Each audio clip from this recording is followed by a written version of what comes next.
Хыялы һәм горур татарның моңлы сандугачы истәлек тактасында да шулай сурәтләнгән. Илһам Шакиров истәлеген яңартырга якыннары Казанның Николаев урамы 5-нче йорт янына җыелды. Яши, кешенең каберенә йөргән вакытта кеше яши ди. Менә бит Аллага шөкер, бүген дә җыелыштык. Узган сайын карап китәргә мөмкинчелек бар. 3-нче классларда укыганда без еш килә идек әни белән монда. Илһам абыйның зур рояле бар иде. Шунда уйнап җибәрә, мин тыңлап торам. 1974 елдан алып 2005-кә кадәр 31 ел Илһам Шакиров шушы йортта яши. Әлеге урамнардан йөри. Аның ишекләре татар җырын яратучы һәркемгә ачык була. Моннан аның балконында күрергә мөмкин. Менә ул 3-нче катта.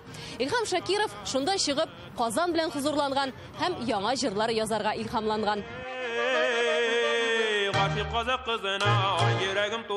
Татарның шаулап гөрләп торган диңгезендәге ак җилкәнле карап булды ул. Илһам абый татар җыр сәнгатен бөек бер сәнгать итеп күтәрде. Аның хөрмәтенә фестивальләр оештырыла, исемен йөрткән зур концертлар залы бар. Туган авылында бюст ачыла. 30 еллап дип әйткәндә, ул монда халык артистын да алды, ул монда премияларын да алды. Илһам абый күп кенә җырчыларга үзенең киңәшләрен бирде монда. Изгеш дип уйлыйм инде, бу Илһам абыйның исемен мәңгеләштерү өстендә тагы бер адым. Аның моңы туганнарына да күчкән.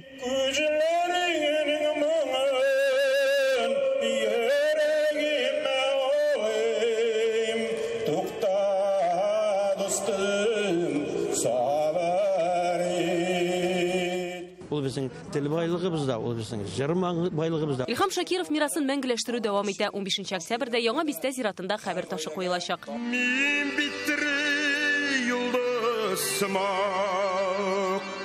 балкып янар эшен узак. Айгөл Бәдретдинова, Алмаз Ядинов, Яңа гасыр каналы.